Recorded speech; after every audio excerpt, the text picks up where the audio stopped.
Sometimes the most powerful moments in life happen when assumptions crumble in an instant. Picture this: a crowded restaurant where whispered judgments fill the air, all directed at one woman whose visible tattoo marks her as different in their eyes. The sneering comments, the pointed stares, the careful distance others maintain, all based on ink on skin and preconceived notions about what makes someone worthy of respect.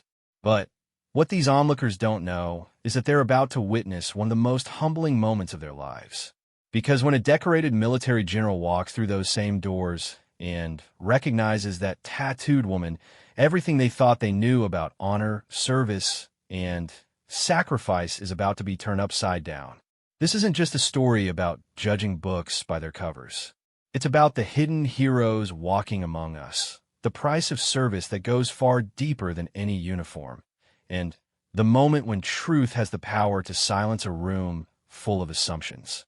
Sometimes the most profound lessons come wrapped in the most unexpected packages, and sometimes the person you least expect to teach you about courage is sitting right there at the next table, bearing the permanent marks of battles you never knew were fought. What happens when respect must be earned in reverse?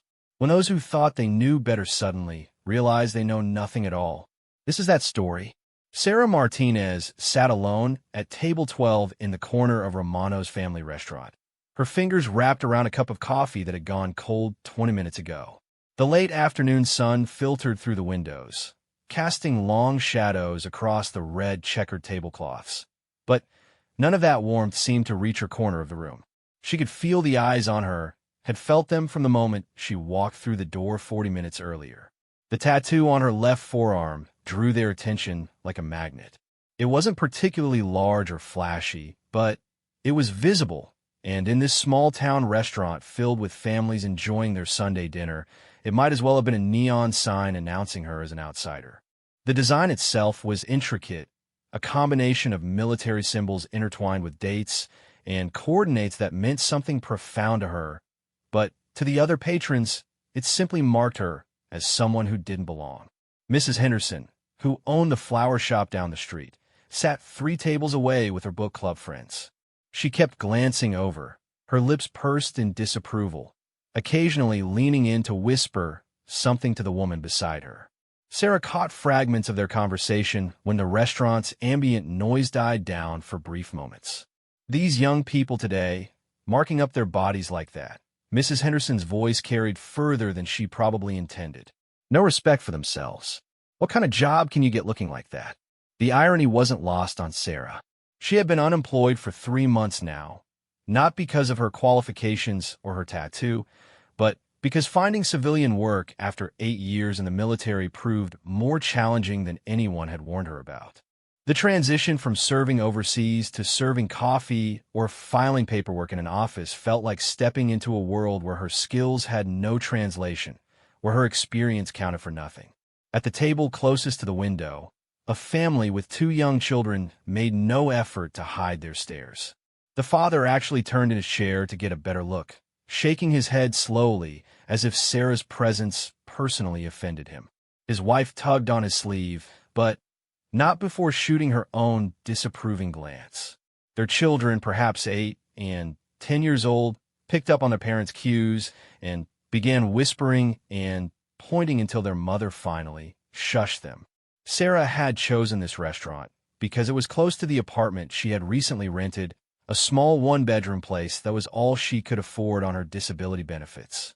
The neighborhood seemed quiet, the kind of place where she hoped she could blend in and start over. She had imagined herself becoming a regular here, maybe getting to know the staff, finding some sense of community in this new chapter of her life. Instead, she felt like a specimen under a microscope. The waitress, a young woman who couldn't have been older than 22, approached her table with obvious reluctance. Her name tag read Katie, and she wore the kind of forced smile that service workers perfected for dealing with customers they'd rather avoid. "Can I get you anything else?" Katie asked, her voice polite but distant. She didn't make eye contact, instead focusing on the nearly empty coffee cup and the untouched piece of apple pie that Sarah had ordered, but found herself unable to eat under the weight of so many judgmental stares. I'm fine, thank you, Sarah replied quietly. She had learned over the past few months that keeping her voice low and her responses brief often helped defuse uncomfortable situations.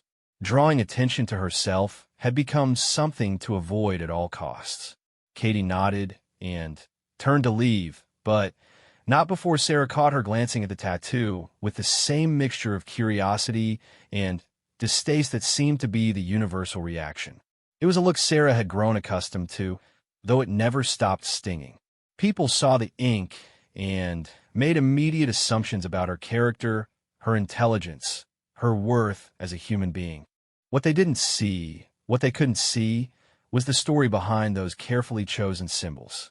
They didn't see the months of planning that had gone into the design, the careful selection of each element to honor the fallen, to carry the memories of brothers and sisters in arms who hadn't made it home. They didn't see the tears she had shed in the tattoo parlor or the way her hands had shaken as the artist worked to permanently etch her service and sacrifice into her skin. The coordinates tattooed on her forearm marked the location where her unit had been stationed during her final deployment. The eagle perched above them represented the freedom she had sworn to defend. The small star below was for Marcus, her squad leader, who had died 3 feet away from her when an IED exploded on a routine patrol. The date at the bottom marked not the day she got the tattoo, but the day she had been medically discharged after taking shrapnel in her leg and back, injuries that still caused her to limp slightly and wake up in cold sweats from phantom pain. But none of that was visible to the people who looked at her and saw only a troublemaker, a rebel, someone who had probably made poor life choices and was now paying the consequences. They saw the tattoo and filled in their own narrative about who she must be and what her life must look like. Sarah pulled a $20 bill from her wallet and placed it on the table, more than enough to cover her coffee and untouched pie plus a generous tip. She had learned that over-tipping sometimes softened people's opinions of her, though it rarely lasted beyond the transaction. As she stood to leave, the conversation at Mrs. Henderson's table grew loud enough for the entire restaurant to hear. "I just don't understand what possesses someone to do that to themselves," one of the book club women was saying. "It's so permanent, so common. Like they're advertising that they have no class." Another woman joined in, her voice dripping with false concern. "And it's such a shame because she seems like she could be pretty if she took better care of herself. But those marks just scream that she's made bad decisions. What kind of person wants to be associated with that?" Sarah felt her face flush, but she kept walking toward the exit. She had heard variations of this conversation dozens of times over the past few months in grocery stores and coffee shops, at the DMV and the unemployment office. People felt entitled to comment on her appearance as if she couldn't hear them, as if their opinions about her choices were somehow relevant to her existence. The truth was that she had always been a private person, someone who preferred to let her actions speak louder than her words. But the military had taught her that sometimes symbols could carry more weight than speeches, that honoring the fallen and representing your service was about more than just talking about it. Her tattoo wasn't a fashion statement or a rebellion against convention. It was a memorial, a promise, and a reminder all rolled into one permanent mark that she would carry for the rest of her life. As she reached for the door handle, Sarah heard a new voice join the conversation behind her. This one was male, older, with the kind of authority that commanded attention even in casual conversation. "Excuse me, ladies, but I couldn't help overhearing your discussion about that young woman's tattoo." Sarah paused, her hand on the door, curious despite herself about where this intervention might lead. She had learned not to expect much from strangers, but something in the man's tone suggested this might be different from the usual pile-on of criticism she had come to expect. Mrs. Henderson's voice took on a defensive edge. "Oh, we weren't being mean or anything. We were just saying that it seems like such a permanent decision to make, especially when it might affect job prospects and how people perceive you." "I see," the man replied, his voice remaining calm, but carrying an undertone that Sarah couldn't quite identify. "And what exactly do you think that particular tattoo represents?" There was a moment of silence, and Sarah found herself holding her breath, waiting to hear how this conversation would unfold. She had given up expecting anyone to defend her, but something about this stranger's intervention felt different, more purposeful than the usual random comment from passersby. "Well, it's just decoration, isn't it, Mrs. Henderson replied, though her voice had lost some of its earlier confidence. "I mean, they all are. Just pictures people put on themselves to look tough or different or whatever they're trying to prove." Sarah closed her eyes, feeling the familiar weight of frustration and sadness that came with being so thoroughly misunderstood. She pushed open the door and stepped outside, the cool evening air hitting her face as she left behind the warmth of the restaurant and the conversation that was undoubtedly continuing without her presence to complicate it. She walked slowly to her car, her injured leg protesting the long period of sitting followed by sudden movement. The parking lot was nearly empty, just her own 10-year-old Honda and a few other vehicles scattered around the perimeter. As she fumbled for her keys, Sarah couldn't shake the feeling that something significant had just occurred in that restaurant, though she couldn't quite put her finger on what it might have been. The drive back to her apartment took only 5 minutes, but it felt longer as she replayed the afternoon's events in her mind. She had hoped that moving to this small town would offer her a fresh start, a chance to build a new life away from the chaos and noise of the city. Instead, she found herself feeling more isolated than ever, surrounded by people who looked at her and saw only what they expected to see rather than who she actually was. When she reached her apartment building, Sarah sat in her car for a few extra minutes, gathering the energy to face another evening alone with her thoughts and memories. The building was modest, built in the 1970s, and showing its age, but it was clean and affordable, and the landlord hadn't asked too many questions about her employment situation when she explained about her military discharge benefits. Her apartment was on the second floor, a corner unit that got good natural light during the day. She had kept the decorating simple, partly because of budget constraints, and partly because she still felt like she was in temporary housing, waiting for her real life to begin. The walls were mostly bare except for a few photographs, and her framed discharge papers, which she kept visible not out of pride, but as a reminder that this chapter of her life was real and valid, regardless of what strangers in restaurants might think. Sarah made herself a simple dinner of pasta and quince sauce, eating while standing at the kitchen counter and looking out at the small courtyard behind the building. A few children were playing on the swing set, their laughter carrying up through her window, and for a moment she allowed herself to imagine what it might be like to have a normal life in this place, to be just another resident instead of the woman with the questionable tattoo who kept to herself. After dinner, she settled onto her couch with a book, but found herself unable to concentrate on the words. The afternoon's events kept replaying in her mind, particularly the stranger's voice and the way he had challenged Mrs. Henderson's assumptions. She wondered what he had said after she left, whether he had managed to change anyone's mind or if the conversation had simply returned to its original track of judgment and speculation. As darkness fell outside her windows, Sarah realized that tomorrow would bring another day of job searching, another round of interviews where she would have to decide whether to wear long sleeves to cover her tattoo or face the inevitable questions and assumptions that came with leaving it visible. She had tried both approaches with equal lack of success, leading her to wonder if the problem was bigger than just her appearance. The truth was that transitioning from military to civilian life had been harder than any deployment she had ever served. In the military, her value was clear and measurable. She had skills, responsibilities, and a purpose that everyone around her understood and respected. Her tattoo would have been just one of many among her fellow service members, each one telling a story of service and sacrifice that needed no explanation. But in the civilian world, she felt like she was constantly translating herself, trying to explain experiences that didn't fit into neat categories of education and job history that employers expected to see. How do you put "led a squad through hostile territory while under fire" on a resume for a receptionist position?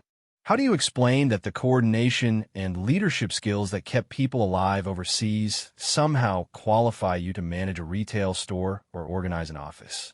Sarah closed her book and prepared for bed, going through the same routine she had followed for months now.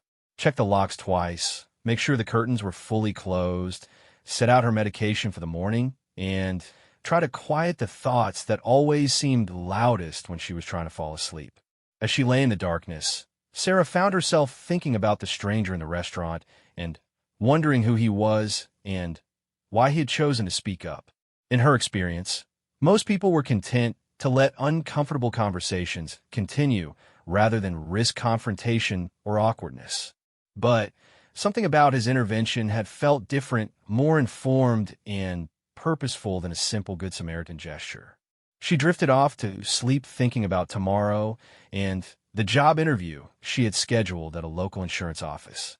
It would be her fourth interview this month, and she was trying to remain optimistic despite the pattern of polite rejections that had followed her previous attempts. Maybe this time would be different.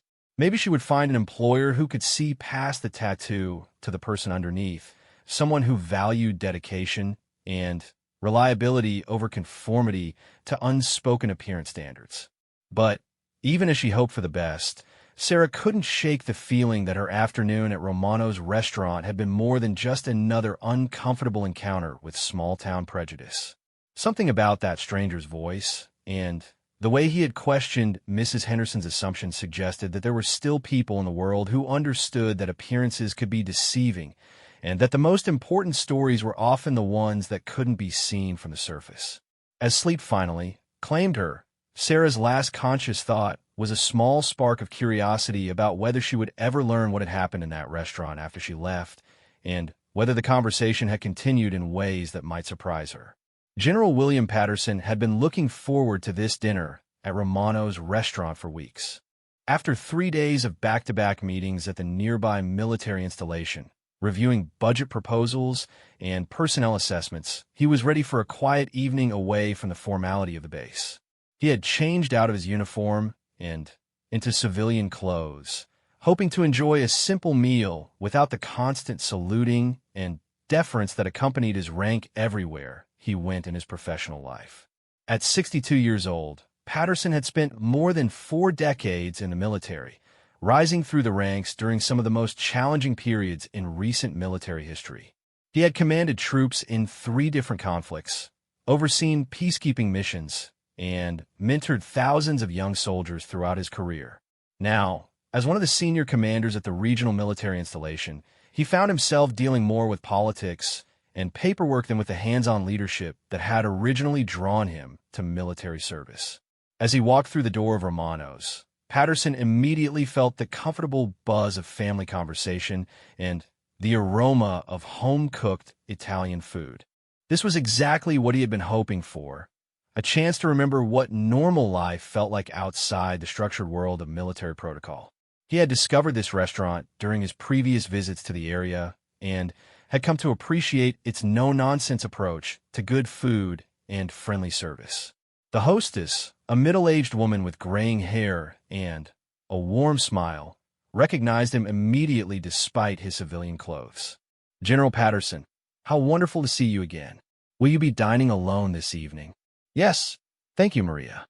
Just looking for a quiet corner where I can enjoy your excellent lasagna without any fuss." Patterson had always made it a point to learn the names of people who served him, whether they were privates under his command or restaurant staff providing him with a meal. It was a habit that had served him well throughout his career and reflected his genuine belief that everyone deserved to be recognized as an individual. Maria led him to a table near the center of the restaurant, close enough to observe the other diners, but positioned so that he could eat in relative peace. As she handed him a menu, Patterson noticed the young woman sitting alone in the corner, nursing a cup of coffee and looking distinctly uncomfortable. Something about her posture and the way she held herself caught his attention immediately. Even in civilian clothes and sitting rather than standing, the woman carried herself with a bearing that Patterson recognized instantly. It was the subtle but unmistakable posture of someone with military training, the way she kept her back straight, and her eyes alert to her surroundings. But more than that, he could see the tension in her shoulders and the careful way she avoided making eye contact with the other patrons, signs that suggested she was dealing with some form of hostility or discomfort.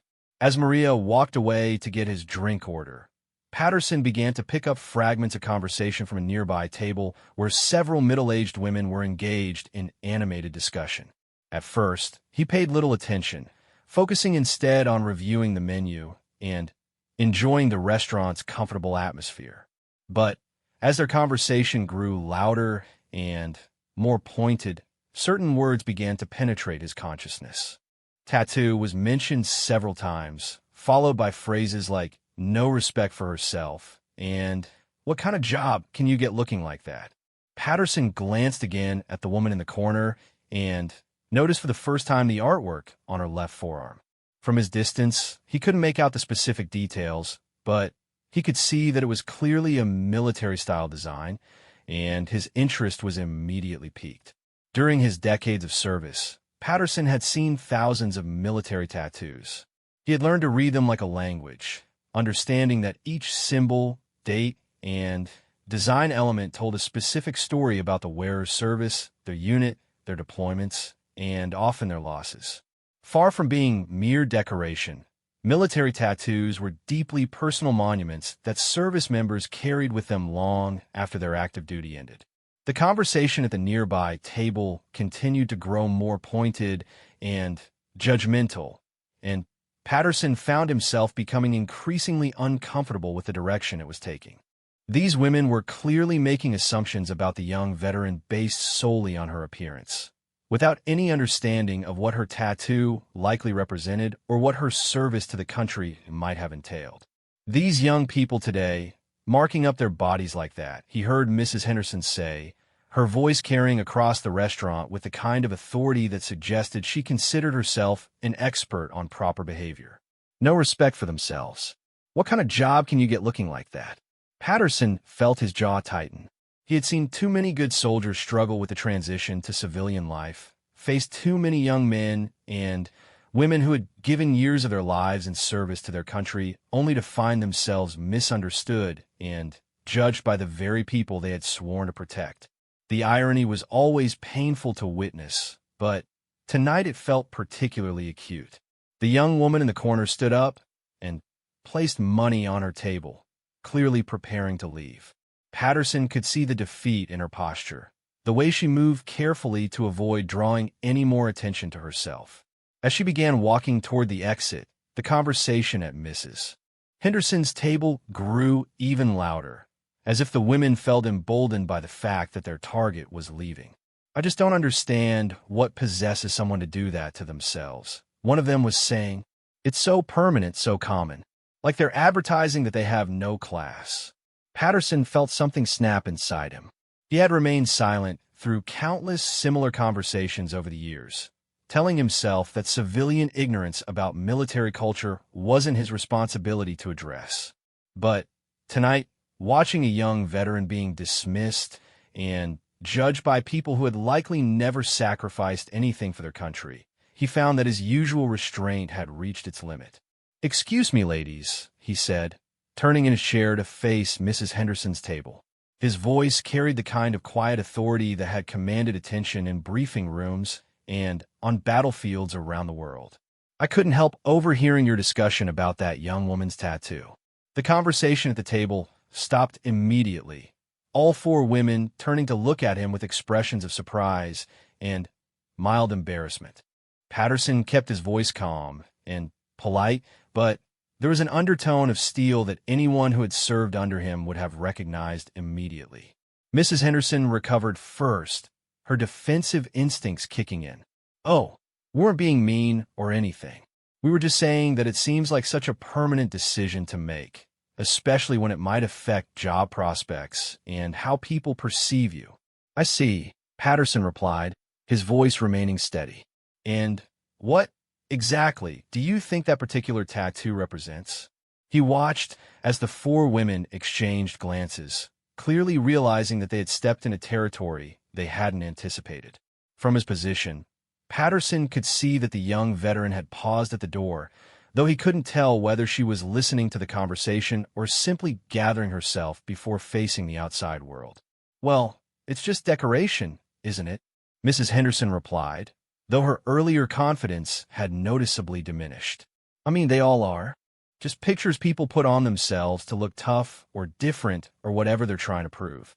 Patterson stood up slowly, his full height, and bearing making it clear that this was no longer a casual conversation between strangers. Despite his civilian clothes, there was something about his posture and the way he carried himself that commanded immediate attention from everyone within earshot. "Ma'am, I've been in the military for 42 years, he said, his voice carrying clearly across the suddenly quiet restaurant. "I've served alongside thousands of men and women who have worn their service on their skin in exactly that way. What you're calling decoration is usually a memorial to fallen comrades, a tribute to units that served with distinction, or a permanent reminder of sacrifices made in service to this country." The restaurant had grown noticeably quieter, with conversations at other tables dying down as people turned their attention to this unexpected confrontation. Patterson was aware that he was creating a scene, but he felt compelled to continue. This young woman, whoever she was, deserved to have someone speak up for the service that her tattoo likely represented. Mrs. Henderson's face had gone slightly pale, and she seemed to be searching for a response that would allow her to maintain some dignity while backing down from a position that was rapidly becoming untenable. "Well, we didn't know she was military," she said weakly. "How could we possibly know that?" "You couldn't know," Patterson agreed, "which is exactly why making assumptions about people based on their appearance is such a dangerous practice. That woman's tattoo tells a story of service that most people in this room will never fully understand or appreciate. Instead of judging her for it, perhaps you should be thanking her." He paused, glancing toward the door where the young woman had been standing, but she was no longer visible. Patterson felt a pang of regret that she had left before hearing this conversation, though he understood why she might not want to remain in a place where she felt unwelcome. "I've seen tattoos like that on soldiers who lost half their unit in Afghanistan," Patterson continued, his voice taking on the tone he used when addressing large groups of troops. "I've seen them on Marines who carried wounded comrades out of Iraq, and on Navy personnel who spent months away from their families protecting shipping lanes from pirates. Each one tells a story of courage, sacrifice, and dedication that goes far beyond anything you see on the surface." One of the other women at the table, who had been particularly vocal in her criticism earlier, looked like she wanted to disappear into the floor. "We really didn't mean any harm," she said quietly. "We just thought." "You thought that having a tattoo made her somehow less worthy of respect," Patterson finished for her. "You thought that visible ink meant she had made poor life choices or lacked moral character. But what you actually witnessed was someone who cared so deeply about her service and her fellow soldiers that she chose to carry their memory permanently on her skin." The entire restaurant was now listening to this conversation, and Patterson could feel the weight of their attention. He knew that his words were reaching far beyond just the four women at Mrs. Henderson's table, and he hoped that at least some of the other patrons might reconsider their own assumptions about people who looked different from what they expected. "I apologize if we offended anyone," Mrs. Henderson said, her voice barely above a whisper. "We truly didn't realize."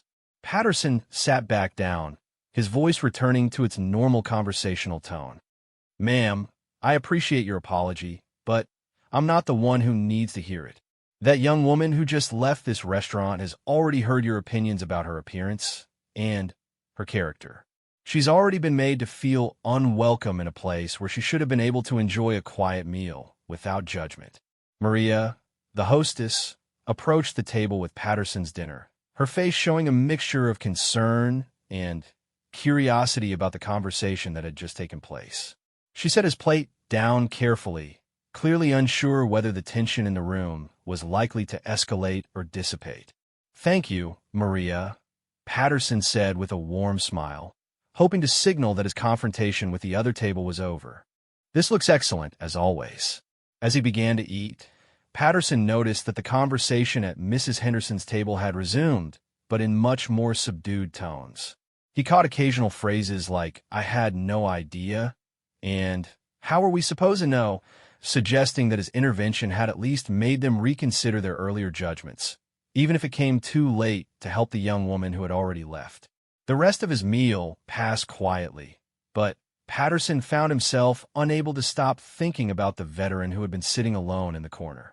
He wondered what her story was, what battles she had fought, what losses she had suffered, and how she was managing the often difficult transition to civilian life. He had seen too many good soldiers struggle with that transition, and he felt a responsibility to do more than just defend them after they had already been hurt. When Maria brought him his check, Patterson asked, "The young woman who was sitting over there earlier, the one with the tattoo, is she a regular customer here?" Maria nodded, her expression showing genuine concern. "Sarah, yes. She's been coming a couple of times a week for the past month or so. Always sits alone, always very polite, but she seems—" She paused, searching for the right words. "She seems like she's carrying something heavy, you know? Always looking over her shoulder. Always seems ready to leave quickly if she needs to. Has she had trouble with other customers before?" Patterson asked, though he suspected he already knew the answer. Maria sighed. "Not trouble exactly, but I've noticed people staring, whispering. Small towns can be tough on people who are different, even when they're not doing anything wrong. Sarah's never caused any problems. Never been anything but respectful, but some folks just seem to have made up their minds about her based on how she looks." Patterson nodded, understanding all too well the challenges that veterans faced when trying to integrate into civilian communities that didn't understand or appreciate their service. He pulled out his wallet and left a generous tip along with his business card. "If Sarah comes back," he said to Maria, "would you mind giving her this card? Tell her that General Patterson would very much like to speak with her if she's interested. And please let her know that there are people in this community who understand and appreciate what her service means." Maria took the card with a puzzled expression. "General Patterson? I knew you were military, but I didn't realize, oh my goodness." Patterson smiled. "I'm just a customer here, Maria, same as everyone else.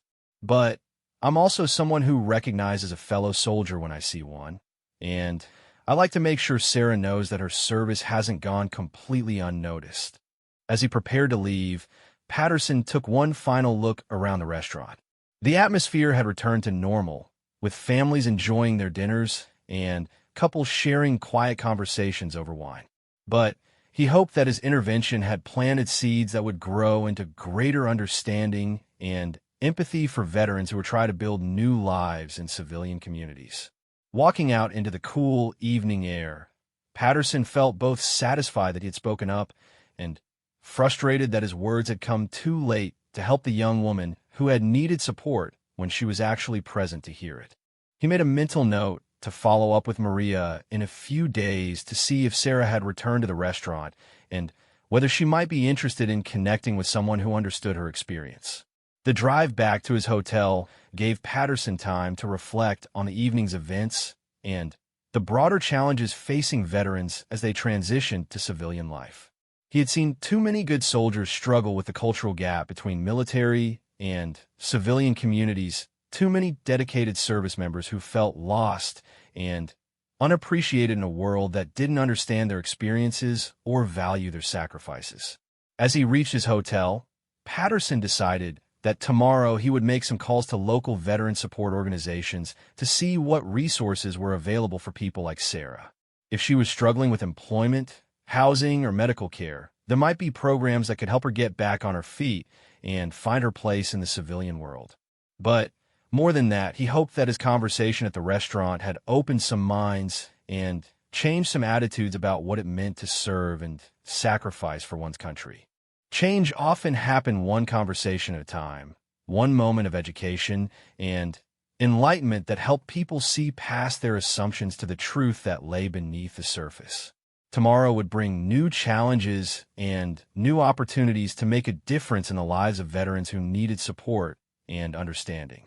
Tonight, Patterson fell asleep hoping that Sarah would find the courage to return to Romano's restaurant and that Maria would remember to give her his card.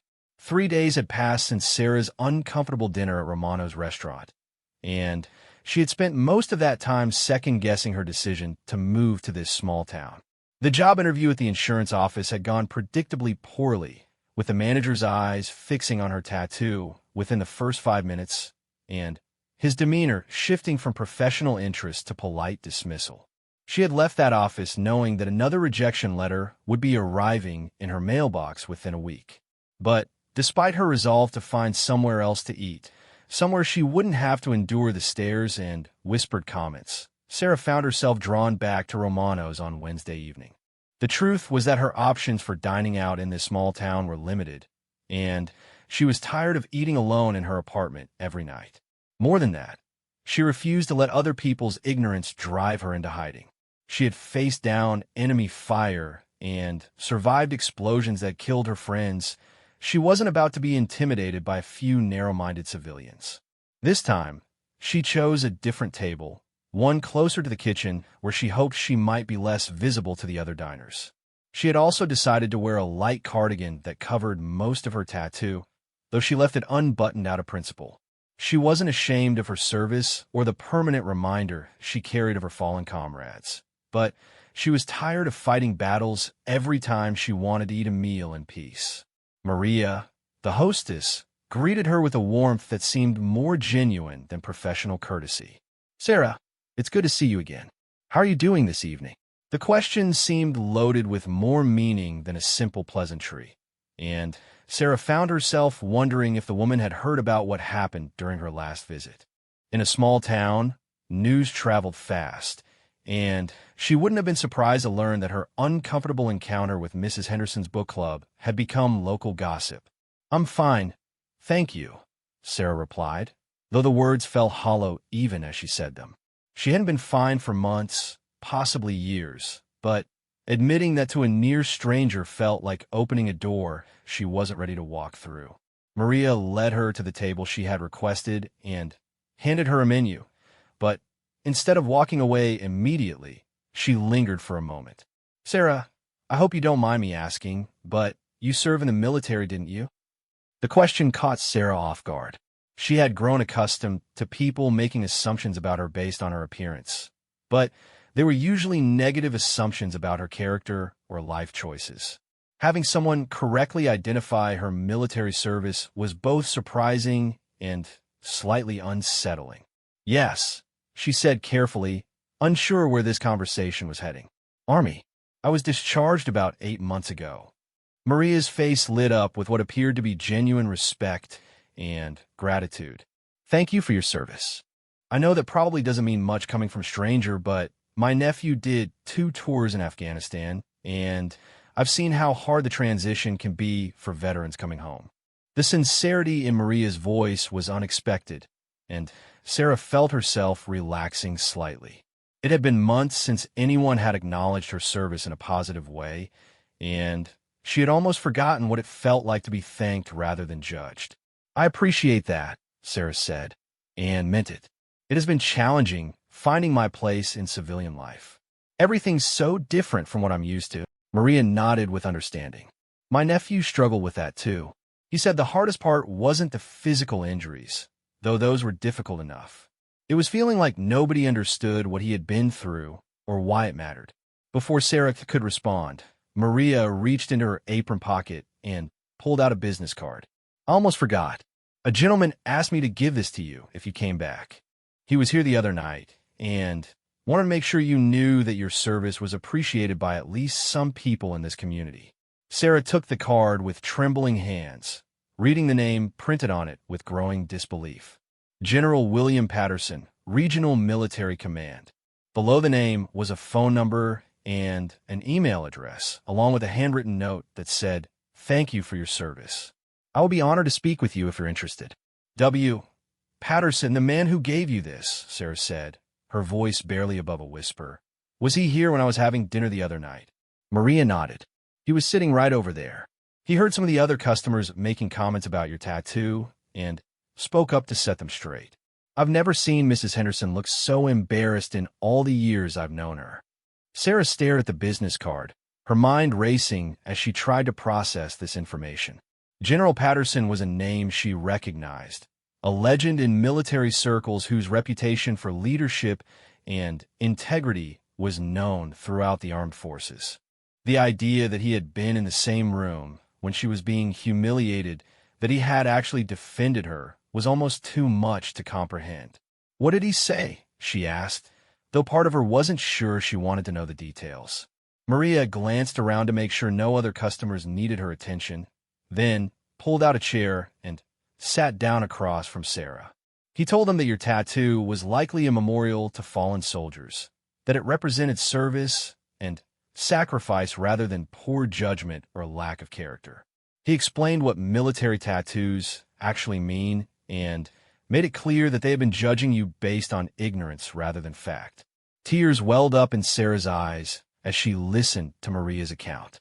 For months, she had felt invisible and misunderstood, carrying the weight of her experiences alone while being judged by people who had no idea what she had been through.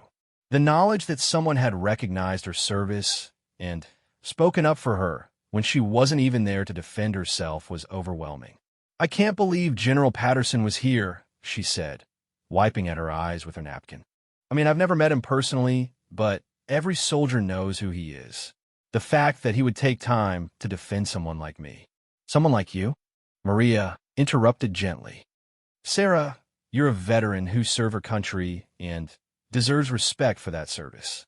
The general obviously recognized that immediately, even if some other people in this town haven't figured it out yet. A waiter approached their table to take Sarah's order, and Maria stood up to return to her hostess duties. "Think about giving him a call," she said before walking away. "He seemed genuinely concerned about your welfare, and I got the impression that he might be able to help with more than just defending your reputation." Sarah ordered her dinner mechanically, her mind still processing the unexpected turn that her evening had taken. She studied the business card repeatedly, running her fingers over the embossed military seal and trying to imagine what General Patterson might want to discuss with her. The handwritten note suggested that his interest was personal rather than official, but she couldn't fathom why someone of his stature would want to speak with a discharged soldier he had never met. As she waited for her food, Sarah found herself thinking about the last time she had been in this restaurant and how alone and defeated she had felt walking out of it. The knowledge that someone had witnessed her humiliation and chosen to intervene on her behalf changed the entire context of that experience. Instead of being a moment of pure defeat, it had become an opportunity for education and advocacy that she hadn't even known was happening. Her dinner arrived, and this time Sarah found that she actually had an appetite. The weight of constant judgment and isolation that she had been carrying seemed lighter somehow, replaced by a cautious hope that maybe she wasn't as alone as she had believed. The fact that General Patterson had taken the time to leave his contact information suggested that there were people in positions of authority who understood and cared about the challenges facing veterans. When Maria returned to check on her meal, Sarah made a decision that surprised even herself. "Would it be possible to use your phone to make a quick call?" she asked. "I don't have a cell phone with me, and I think I'd like to reach out to General Patterson tonight while I still have the courage to do it." Maria's face brightened. "Of course, dear. Use the phone behind the hostess station. Take as much time as you need." Sarah walked to the phone with the business card clutched in her hand, her heart pounding as she dialed the number. She had no idea what she was going to say or what General Patterson might want to discuss with her, but she knew that this opportunity was too important to let pass by out of fear or uncertainty. The phone rang twice before a crisp, professional voice answered. "General Patterson speaking." "Sir, this is Sarah Martinez. I believe you left your business card for me at Romano's restaurant. Maria, the hostess, said that you wanted to speak with me." There was a brief pause, then the voice on the other end became noticeably warmer. "Sarah, thank you for calling. I was hoping you would. I'm sorry we didn't have a chance to meet in person the other night, but I wanted you to know that there are people in this community who understand and appreciate what your service means." "Sir, I don't know what to say," Sarah replied, her voice shaking slightly. "Maria told me that you defended me when some customers were making comments about my tattoo. I can't express how much that means to me." "Sarah, You don't need to thank me for doing what any decent person should have done, General Patterson said firmly. What I witnessed the other night was completely unacceptable, and I'm sorry you had to experience that kind of ignorance and disrespect. He paused for a moment, and Sarah could hear papers shuffling in the background. I was wondering if you might be interested in meeting for coffee tomorrow. I'd like to hear about your service and see if there might be ways I can help you with your transition to civilian life. I know how challenging that process can be, especially for soldiers who are dealing with physical injuries or trauma. Sarah felt tears welling up in her eyes again. You would do that? Take time out of your schedule to meet with someone like me. Sarah, let me make something clear, General Patterson said, his voice taking on the tone of command that had guided thousands of soldiers throughout his career. You are not someone like you. You are a veteran who served our country with honor and distinction. Your sacrifice and dedication have earned you the respect and support of every American, whether they understand that or not. Meeting with you wouldn't be a favor I'm doing for you. It would be an honor for me. The conversation continued for several more minutes, with General Patterson asking general questions about her service and current situation. He didn't press for details about her injuries or the circumstances of her discharge, but his questions made it clear that he understood the complexities of military to civilian transition and the challenges that many veterans faced. They arranged to meet the following morning at a small coffee shop downtown, a place that General Patterson described as quiet and comfortable, where they could talk without interruption. As Sarah hung up the phone, she realized that for the first time in months, she was looking forward to something. The prospect of talking to someone who understood her experience and might be able to offer guidance or support felt like a lifeline that she hadn't even known she needed. When she returned to her table, Maria was waiting with a warm smile. How'd it go? Better than I could have hoped, Sarah replied, sitting down to finish her dinner. We're meeting for coffee tomorrow morning. I still can't quite believe this is happening. As she ate, Sarah found herself thinking about the chain of events that had led to this moment. If she hadn't decided to have dinner at Romano's that first night, if Mrs. Henderson and her friends hadn't made their cruel comments, if General Patterson hadn't happened to be in the restaurant at exactly the right time to witness and intervene in the situation, none of this would be happening. Sometimes life had a way of connecting people who needed each other in ways that seemed almost impossible to predict or arrange. The rest of her meal passed peacefully, with Sarah actually enjoying the food and the atmosphere for the first time since moving to town. Other diners occasionally glanced in her direction, but tonight their looks seemed curious rather than judgmental. It was possible that word of General Patterson's defense of her had spread through the small-town social networks, changing at least some people's perceptions about who she was and what her presence in their community meant. When she paid her bill and prepared to leave, Maria walked her to the door. I hope your meeting goes well tomorrow, she said warmly, and I hope you'll feel comfortable coming back here regularly. This should be a place where you can relax and enjoy yourself, not somewhere you have to worry about being judged. Sarah nodded, feeling genuinely grateful for the kindness this woman had shown her. Thank you, Maria, for everything. You've been more welcoming to me than I had any right to expect. As she drove home, Sarah allowed herself to feel something she hadn't experienced in a very long time: hope. Tomorrow's meeting with General Patterson might lead to job opportunities, connections with other veterans, or simply the chance to talk to someone who understood her experiences without requiring extensive explanation or justification. But more than any practical benefits that might emerge from their conversation, Sarah was grateful for the reminder that she wasn't alone in the world. There were people who understood the value of her service and the challenges she faced, people who were willing to stand up for her, even when she wasn't there to defend herself. For the first time since her discharge, Sarah felt like she might actually be able to build a life worth living in this place. The road ahead was still uncertain, but at least now she knew she wouldn't have to walk it entirely alone. Sarah arrived at the Sunrise Coffee House 15 minutes early, her nerves making it impossible to stay at home any longer. She had spent most of the night lying awake, alternating between excitement about the meeting and anxiety about what General Patterson might want to discuss. She had changed clothes 3 times that morning, finally settling on a simple blouse and slacks that looked professional but not overly formal. The coffee shop was exactly as General Patterson had described it, small and comfortable with mismatched furniture and local artwork on the walls.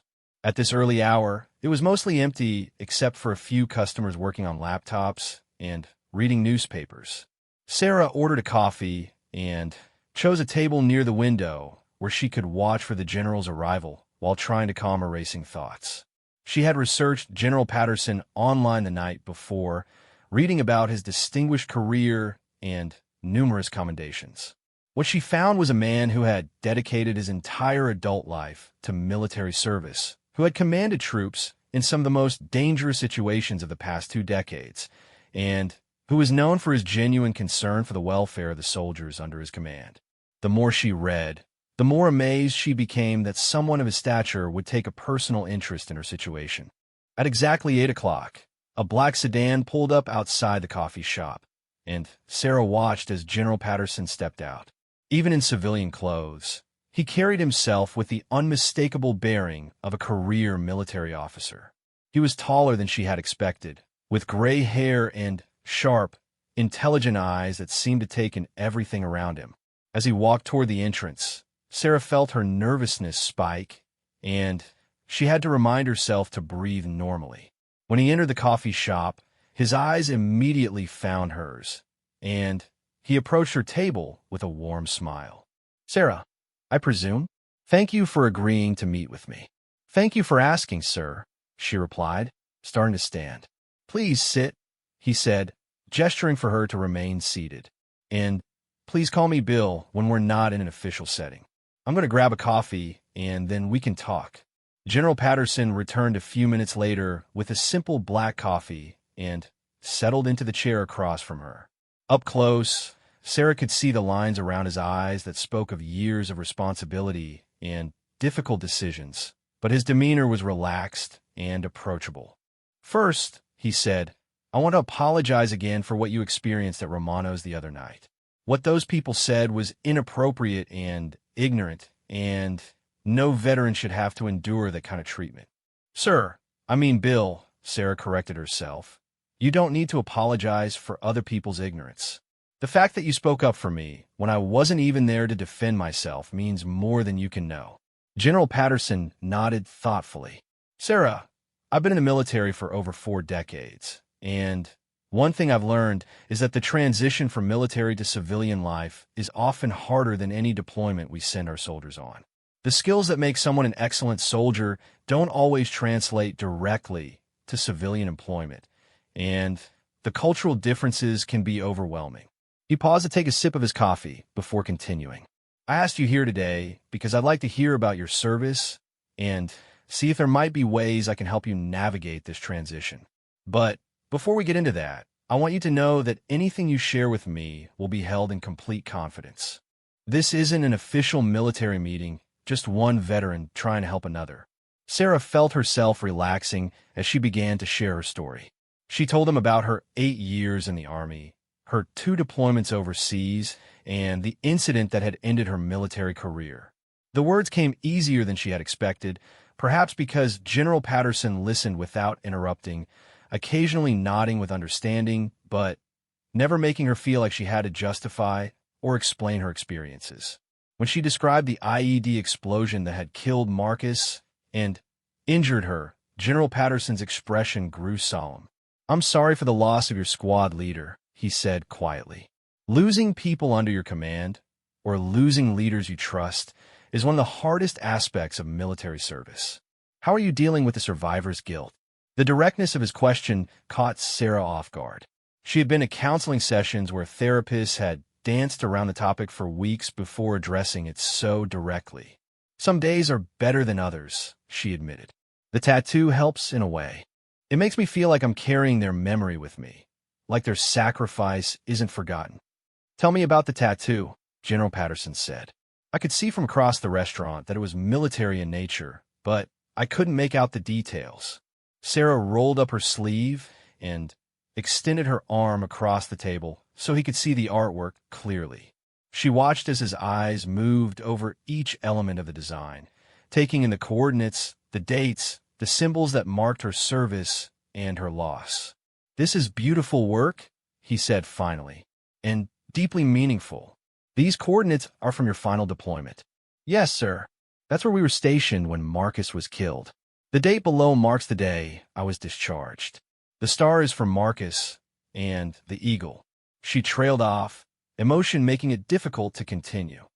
"The eagle represents the freedom you swore to defend," General Patterson finished for her. "Sarah, this isn't decoration or self-expression. This is a monument to service and sacrifice. Anyone who would judge you negatively for carrying these memories is displaying their own ignorance about what military service actually means." They spent the next hour discussing Sarah's current situation. She told him about her struggles with job interviews, the way potential employers seem to focus on her tattoo rather than her qualifications, and her growing sense of isolation in this small town. General Patterson listened carefully, occasionally asking clarifying questions, but mostly just absorbing the information she was sharing. "What kind of work are you looking for?" he asked eventually. "Honestly, I'll take anything at this point," Sarah replied.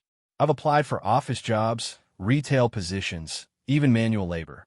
I just need something stable so I can pay my bills and start building a civilian life." General Patterson frowned. "Sarah, you led a squad of soldiers in combat situations. You coordinated logistics and personnel under life-threatening conditions. You demonstrated leadership and problem-solving skills that most civilian employers would kill for. The fact that you're being turned away from entry-level positions suggests that the problem isn't your qualifications." He pulled out a small notebook and pen from his jacket pocket. "I'd like to make a few calls on your behalf, if you're comfortable with that. I know several business owners in this area who understand the value of hiring veterans, and I think I might be able to arrange some interviews where your military experience will be seen as an asset rather than a liability." "You would do that for me?" Sarah asked, hardly able to believe what she was hearing. "Sarah, helping veterans transition successfully to civilian life isn't just something I'm willing to do. It's something I consider part of my ongoing duty as a senior military officer. Your service didn't end when you were discharged. It just changed form. Supporting you as you build your civilian career is one way I can honor that continued service." They discussed potential opportunities for nearly another hour. General Patterson mentioned a logistics company that specifically recruited veterans, a local government office that valued military training, and several other possibilities that Sarah had never considered.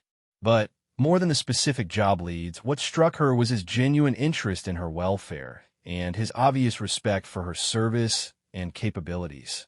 "There's something else I want to discuss with you," General Patterson said as their conversation began to wind down. "Have you considered connecting with other veterans in the area? There's a support group that meets weekly at the community center, and I think you might benefit from talking with other people who are going through similar transitions." Sarah hesitated. "I've thought about it, but I wasn't sure if I'd fit in. My discharge was medical rather than voluntary, and sometimes I feel like other veterans might judge me for not completing a full career." "Sarah, you completed 8 years of honorable service and were wounded in combat while protecting your fellow soldiers," General Patterson said firmly. "Any veteran worth knowing would consider you a hero, not someone to be judged. The circumstances of your discharge don't diminish the value of your service or your right to support from the veteran community." He wrote down the meeting information for the support group and handed it to her along with several business cards for potential employers. "I'm going to make some calls this afternoon, and I expect you'll be hearing from at least a few of these companies within the next week. But, Sarah, I want you to promise me something." "Of course, sir. Stop selling yourself short. You're not someone who should be grateful for whatever scrap civilian employers are willing to offer you. You're a combat veteran with leadership experience, technical skills, and a demonstrated ability to perform under pressure. Any employer who hires you should consider themselves lucky to have someone with your qualifications and character." As they prepared to leave, General Patterson stood and extended his hand. "Sarah, it's been an honor meeting you, and learning about your service. Please don't hesitate to call me if you need any assistance or support as you continue your transition. And please let me know how the job interviews go. General Patterson, sir, Sarah said, shaking his hand firmly. I don't know how to thank you. This conversation has meant more to me than you can possibly know. You don't need to thank me, Sarah. Just promise me that when you're established in your civilian career, you'll remember to help the next veteran who needs support. That's how we take care of each other. As they walked out of the coffee shop together, Sarah felt like a completely different person than the one who had entered an hour and a half earlier. The weight of isolation and despair that had been pressing down on her for months had lifted, replaced by genuine hope and excitement about her future possibilities. General Patterson walked her to her car and waited until she had safely started the engine before getting into his own vehicle. As she drove home, Sarah found herself thinking about his final words and the responsibility they implied. Someday, when she had successfully navigated this transition and built a stable civilian life, she would be in a position to help other veterans who were struggling with similar challenges. That afternoon, Sarah did something she hadn't done in months. She cleaned her apartment thoroughly and organized her few possessions with military precision. For the first time since her discharge, she felt like she was preparing for a future rather than just enduring the present. She laid out her best interview outfit and spent time researching the companies that General Patterson had mentioned, preparing herself for the phone call she hoped would come. When her phone rang that evening, Sarah was surprised to see a number she didn't recognize. The voice on the other end belonged to Janet Morrison, the hiring manager at Regional Logistics Solutions. Ms. Martinez, General Patterson spoke with me today about your background and qualifications. We have an opening for a logistics coordinator that I think might be perfect for someone with your military experience. Would you be available for an interview tomorrow afternoon? As Sarah hung up the phone after confirming the interview time, she realized that this was just the beginning. General Patterson had not only defended her honor when she wasn't there to defend herself, he had opened doors that she didn't even know existed and connected her with people who valued her service rather than judging her for its visible reminders. The tattoo on her arm, which had been a source of shame and judgment for so many months, suddenly felt different. It was still a memorial to Marcus and a reminder of her service, but now it also represented something else. The moment when a stranger's kindness had changed the entire trajectory of her life. Tomorrow's interview would be the first step toward building the civilian career she had been struggling to achieve, and it was all because someone had recognized her worth and chosen to act on that recognition. For the first time since her discharge, Sarah fell asleep looking forward to tomorrow rather than dreading it. The future that had seemed so uncertain and bleak just days ago was now filled with possibilities, and she had General Patterson's faith in her abilities to thank for that transformation. 6 months after that life-changing coffee meeting, Sarah Martinez stood in front of the mirror in her new office, adjusting the sleeve of her blazer. The promotion to Senior Logistics Coordinator at Regional Logistics Solutions had come with its own office, a significant salary increase, and, most importantly, a team of 6 people who looked up to her leadership skills and respected her military experience. Her tattoo was visible when she wore short sleeves, which she did regularly now, and not one person in her workplace had ever made a negative comment about it. The transformation in her life had been remarkable, but it hadn't happened overnight. The interview with Janet Morrison had gone exceptionally well, with the hiring manager specifically noting how Sarah's military logistics experience was exactly what their company needed to handle their growing contracts with government agencies. Within 2 weeks of starting the job, Sarah had streamlined 3 major processes and identified cost savings that impressed her supervisors and colleagues alike. But the professional success was only part of the story.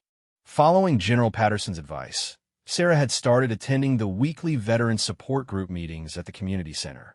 What she found there was a family of sorts, people who understood her experiences without requiring explanation and who celebrated her achievements as victories for all of them.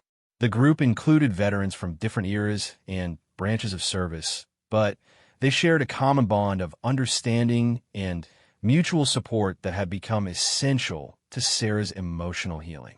Among the group members was David Chun, a former Marine who had lost his left arm in Afghanistan and was now working as a counselor for veterans with PTSD. Maria Santos, a Navy veteran who had started her own catering business after struggling to find employment that appreciated her organizational skills. Robert Jackson, an Air Force veteran who had become a teacher and was working to create programs that helped military families transition to civilian life. These friendships had shown Sarah that her struggles with transition were not unique or shameful, but rather a common challenge that could be overcome with the right support and opportunities. More importantly, they had helped her understand that her military service was something to be proud of rather than something that marked her as an outsider in civilian society. Today was special because General Patterson was visiting the office to see how Sarah was doing and to meet with Janet Morrison about expanding their veteran hiring program. His mentorship had continued throughout her first few months at the company, with regular check-ins and advice about navigating workplace politics and career advancement. Their relationship had evolved from the formal general-to-soldier dynamic into something more like a friendship, though Sarah never forgot the profound impact his intervention had made on her life. When General Patterson arrived at the office, Sarah greeted him in the lobby with a genuine smile and a confidence that would have been impossible 6 months earlier. He was dressed in his military uniform today, as he had come directly from a meeting at the base, and several of her colleagues stopped their conversations to nod respectfully as he passed. "Sarah, you look fantastic," he said warmly as she led him toward her office. "Janet tells me you've exceeded every expectation and that the company is considering you for additional responsibilities." "It's been an incredible experience, sir," Sarah replied, using the formal address that felt natural when he was in uniform. "I finally feel like I'm using the skills I learned in the military in ways that make a difference." They settled into chairs in her office, and Sarah poured coffee from the machine she had installed for client meetings. As they talked, General Patterson listened with obvious pride as she described her projects and achievements. Her team was currently managing logistics for a major contract with the Department of Defense, work that required exactly the kind of security clearance and military understanding that made her an invaluable asset to the company. "I have some news to share with you," General Patterson said as their conversation continued. "The regional command is implementing a new program to help veterans transition to civilian careers, and they've asked me to recommend someone to serve as a liaison and advocate." I immediately thought of you. Sarah felt her pulse quicken. "What would that involve?" "It will be a part-time position in addition to your current job, if your company is willing to accommodate the schedule. You'd work with newly discharged veterans, help them navigate the transition process, connect them with employment opportunities, and basically do for others what I was able to do for you. The program is funding for the next 3 years, and they're hoping to expand it nationwide if the pilot program is successful." The opportunity was more than Sarah had ever imagined possible. To be able to help other veterans avoid the isolation and struggle she had experienced, to use her own journey as a roadmap for others who were facing similar challenges, felt like the perfect way to honor both her service and the support she had received. "I would be honored to take on that responsibility," she said without hesitation. "When would this start?" "Next month, if you're ready. There's one other thing, though. Part of the role involves speaking at community events, visiting high schools and colleges to talk about military service and veteran issues, basically becoming a public face for veteran advocacy in this region. Are you comfortable with that level of visibility?" Sarah thought about the terrified, isolated woman she had been just months ago, afraid to eat dinner in a public restaurant because of the judgmental stares her tattoo attracted.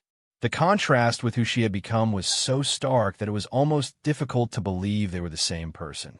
"I think I can handle the public speaking," she said with a slight smile. "I've gotten pretty good at explaining what my tattoo means and why veteran issues matter." Their conversation was interrupted by a knock on her office door. Janet Morrison entered with a concerned expression on her face. "Sarah, I'm sorry to interrupt, but there's a situation in the lobby that I think might require your attention." They walked toward the front of the office, where Sarah could see a young man in his early 20s standing near the reception desk. He was clearly agitated, speaking in a raised voice to the receptionist who was trying to calm him down. Even from a distance, Sarah could see the familiar signs. The hyper-vigilant posture, the way his eyes kept scanning the room for potential threats, the slight tremor in his hands that suggested he was dealing with anxiety or stress. "He says he's here about a job interview," Janet explained quietly, "but his interview isn't scheduled until tomorrow. He seems confused about the date, and he's getting more upset when we try to explain the situation." Sarah approached the young man carefully, recognizing the signs of someone who was struggling with the transition from military to civilian life. His hair was cut in a military style, and she could see the edge of a tattoo on his neck that looked like it might be military in nature. "Excuse me," she said gently. "I'm Sarah Martinez. I work here in logistics. Are you here about the warehouse supervisor position?" The young man turned to face her, and she could see the frustration and embarrassment in his eyes. "Yes, ma'am. I thought I was. But they're telling me my interview isn't until tomorrow, and I could have sworn it was today. I've been preparing for weeks, and now I feel like an idiot." "What's your name?" Sarah asked, maintaining the calm, professional tone that had served her well in military leadership situations. "Kevin Rodriguez, ma'am. Former Army specialist. I was discharged 4 months ago, and this is my first real job interview since getting out." Sarah felt her heart go out to him immediately. She could see herself in his confusion and anxiety, remembering her own struggles with adjusting to civilian schedules and expectations. "Kevin, these things happen. Transitioning to civilian life involve a lot of adjustments, and mix-ups like this are more common than you might think." She turned to Janet, who had been listening to this exchange with growing understanding. "Would it be possible to conduct Kevin's interview today instead of tomorrow? I know his interviewer is in the building, and it might be easier than having him come back." Janet nodded immediately. "Of course. Let me make sure Tom is available. Kevin, why don't you have a seat, and Sarah can keep you company while we get this sorted out." As they sat in the lobby waiting area, Sarah and Kevin talked about his military experience and his hopes for civilian employment. His story was remarkably similar to her own. Honorable service cut short by injury, struggles with finding work that appreciated military skills, and growing frustration with a civilian world that seemed to have little understanding of what veterans had to offer. "I see you have a tattoo," Kevin said, noticing her exposed forearm. "Military?" "Yes," Sarah replied, rolling up her sleeve to show him the full design. "It commemorates my service and honors a squad leader I lost during my final deployment." Kevin's eyes widened as he took in the details of her tattoo. "That's incredible. I've been thinking about getting something similar, but I keep worrying about how it might affect my job prospects." Sarah smiled, remembering her own fears about visibility and acceptance. "Kevin, let me tell you something I wish someone had told me months ago.